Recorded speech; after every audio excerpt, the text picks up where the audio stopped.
Hello મિત્રો, જય શ્રી કૃષ્ણ, રાધે રાધે, બાપા સીતારામ, જય મા ઉમિયા. સ્વાગત છે તમારું મારી યુટ્યુબ ચેનલ ઉટાણી હિરેન ઓફિશિયલ બ્લોગમાં. કેમ છો બધા? મજામાં? આઈ હોપ કે તમે બધા મજામાં જ હશો. હરિભાઈની સ્વાદિષ્ટ વાનગીની રેસીપીના વિડીયો જોતા હોય એ બધા મજામાં જ હોય ને તમે ઘણા બધાએ ઘરે બનાવી બી હશે. તો અગાઉ જે પ્રમાણે આપણે જોયું કે આપણે પહેલી વાનગી બનાવી હતી વઘારેલો રોટલો. વઘારેલા રોટલા બાદ એમાં સારો જેવો રિસ્પોન્સ મળ્યો. ત્યારબાદ આપણે બનાવ્યું કાજુ પતરાનું શાક અને હવે એક નવી જ વેરાયટી લઈને આવી રહ્યા છીએ જેનું નામ છે સિંગ ભજીયાનું શાક. તો ચાલો આપણે જોઈએ સિંગ ભજીયાના શાકની રેસીપી. તો મિત્રો, સિંગ ભજીયાનું શાક બનાવવા માટે સૌ પ્રથમ તો જોશે આપણે સિંગ ભજીયા. અમે અત્યારે બાલાજીના સિંગ ભજીયા લીધા છે. પછી બધા પોતપોતાની જે ટેસ્ટ ભાવતો એ રીતે સિંગ ભજીયા લેવાના રહેશે. પછી છે લીલા ધાણા, કાંદાની કટકી, ટમેટાની કટકી, લીમડો, આદુ, લસણ અને મરચાંની પેસ્ટ અને વઘારવા માટેનો તમામ મસાલો. તો ચાલો હવે આપણે શરૂ કરીએ.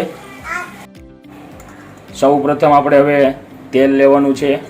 તેલ આવી ગયા બાદ તેમાં સૌ પ્રથમ રાઈ નાખવાની રહેશે. રાઈ નાખ્યા બાદ તેમાં હવે આખું જીરું એડ કરવાનું રહેશે. આખું જીરું એડ થઈ ગયા ત્યારબાદ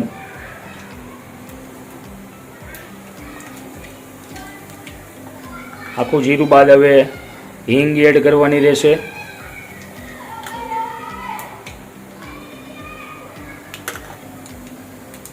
હવે આપણે વઘારમાં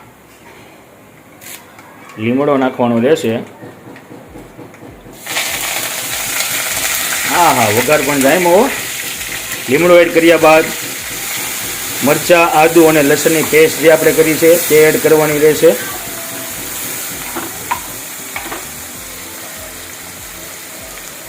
આ કેટલા ટાઈમ સુધી વઘાર આપણે રાખવાનો?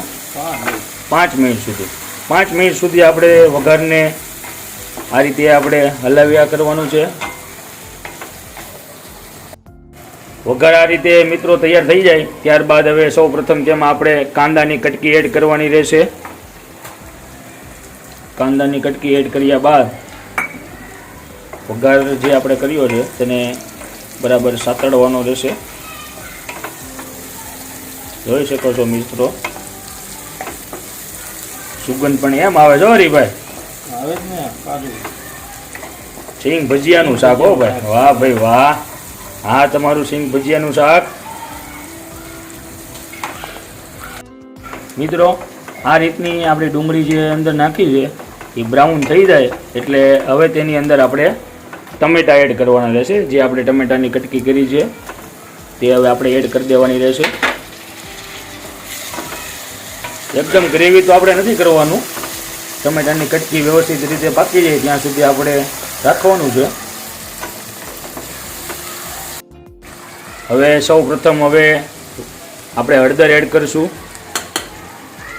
હળદર એડ કર્યા બાદ કાશ્મીરી લાલ મરચું આપણે એડ કરીશું.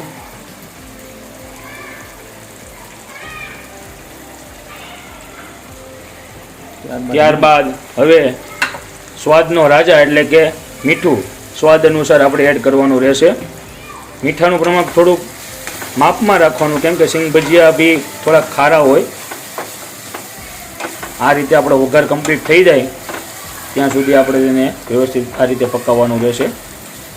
ટમેટા એકદમ ગ્રેવી ન થઈ જાય તેનું મિત્રો ખાસ ધ્યાન રાખવાનું રહેશે.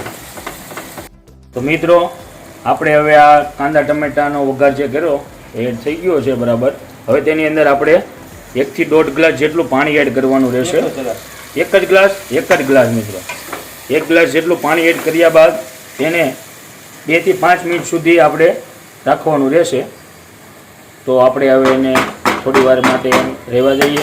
તેની ઉપર આપણે છીબું હવે ઢાંકી દઈશું. 2 થી 5 મિનિટ સુધી જ મિત્રો રાખવાનું છે, તેનું ખાસ ધ્યાન રાખજો. મિત્રો, આમાં એક વસ્તુ તમારે એ ધ્યાન રાખવાનું છે, જો તમારે રસાવાળું શાક બનાવવું હોય તો પાણીનું પ્રમાણ થોડુંક વધારે રાખવાનું. બાકી જો નોર્મલ રાખવું હોય તો 1 થી 1.25 ગ્લાસ જેટલું પાણી એડ કરવાનું.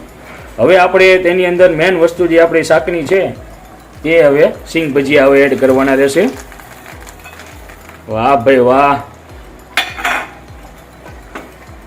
સિંગ ભજીયા એડ થઈ ગયા બાદ તેને આપણે ધીમા તાપે થોડી વાર રહેવા દેશું. મિત્રો હવે આની અંદર આપણે થોડી ખાંડ એડ કરવાની રહેશે, તમે જોઈ શકો છો. ત્યારબાદ લીંબુ એડ કરવાનું રહેશે, ધાણા જીરું પાવડર એડ કરવાનો રહેશે. ધાણા જીરું પાવડર ને એ બધી વસ્તુ પાછળથી એડ કરવાનું એક જ કારણ છે કે વઘારમાં બળી ન જાય. વાહ, હરિભાઈની વાલી વાલી કોથમીર. તો તૈયાર છે આપણું સિંગ ભજીયાનું શાક. તો ચાલો હવે આપણે રિવ્યૂ લઈ લઈએ કે સિંગ ભજીયાનું શાક આપણે કેવું બન્યું છે. મિત્રો તૈયાર છે આપણું સિંગ ભજીયાનું શાક. આ છે આપણું સિંગ ભજીયાનું શાક. આ છે વઘારેલા ભાત, રોટલી, માંડવી પાક, દહીં ને છાશ. તો ચાલો આપણે હવે જોઈએ અને રિવ્યૂ લઈએ કે શાક બધાને કેવું લાગ્યું. હવે જાણી લઈએ સિંગ ભજીયાનું શાક બધાને કેવું લાગ્યું.